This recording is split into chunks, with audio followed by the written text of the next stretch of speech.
Let's continue our discussion of object-oriented programming, and we'll talk about inheritance. We've seen a little bit of inheritance. We've looked at interfaces as well.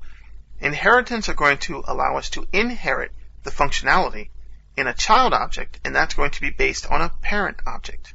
So what we're going to do is build new class definitions based on existing class definitions. We're going to inherit things. Types that derive, they inherit from object in the .NET world. So object is what everything inherits from. C# is going to support single inheritance only. And this is only one base class that you can inherit from. So base class is what you're going to derive from. That's a base class. But we're allowed to use multiple interface inheritance. So you want to take a look at those interface videos where we talk about interface inheritance. And this can be seen quite readily by having more than one interface on the same line that derives, as I did mention.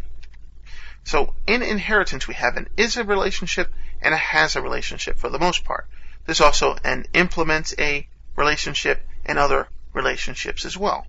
But it can get very complex when you're discussing all the different relationship types you can have within inheritance. Classic inheritance is actually when you reference something like a car is a vehicle, meaning that you have a vehicle object and then a car is going to derive from a vehicle object. A motorcycle could also be a vehicle. So that's classic inheritance. You can also think in terms of a dog as an animal, where dog is going to derive from an animal class. There's also containment and delegation, where you can think in terms of a car has a motor, a car has a radio. So it's a different relationship there. And then implement a. And this allows multi-inheritance by implementing interfaces, as I mentioned.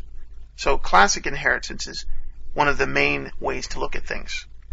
Now a class is going to inherit the members of its direct base class. It depends on what the members are actually. A class is going to implicitly contain all the members of its direct base class, but it's not going to include instance constructors, destructors, and static constructors. So it's not going to include any constructors or destructors. And we know constructors are going to initialize our classes and destructors are going to destroy them if you need to have destructors.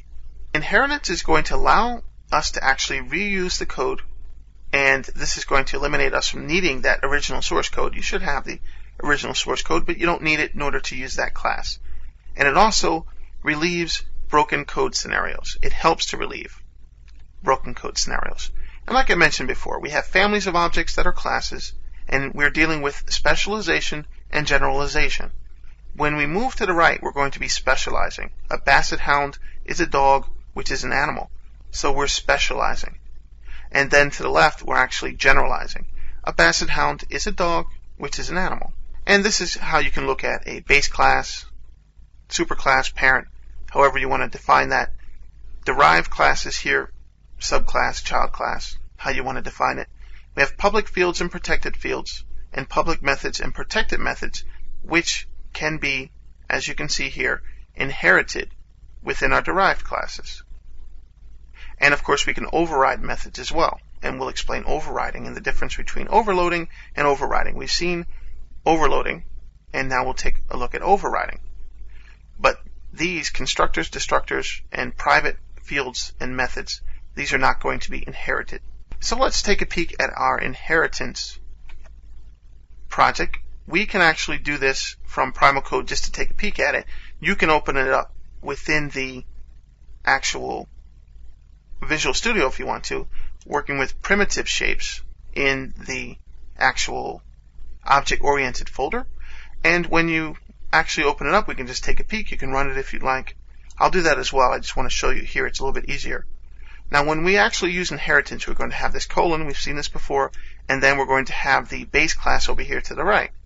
Circle is the derived class. This would be the base class. So you see we do have an override keyword. The override is going to allow us to override the base class method here because it's declared virtual. When you declare something virtual, you're saying that you can override it, meaning that the statements that are contained within this particular method, you don't have to change them or override them. When you derive your class from that class, then you could override that method instead of assuming the functionality of it, and that's going to allow you to write your own statements. So that's how the override works. We'll talk about that a little bit more, and also how virtual works. Virtual is for your base classes, and then the same method call, what am I, in your derived classes, they're going to use override to actually keep that relationship, to make that relationship work. Virtual, well, you can override it. You can write your own code if you want to. You don't have to use this. All right, well, I think I will. So I'll use the override keyword, and then I'll be able to put my own statement there. So that's how that works.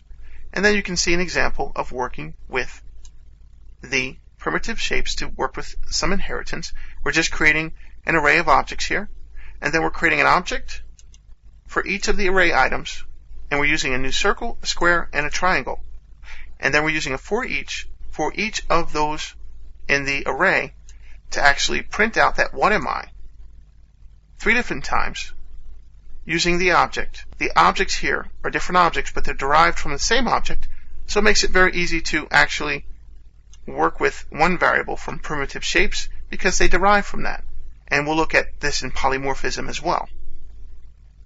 There are more examples of inheritance, as we'll see later.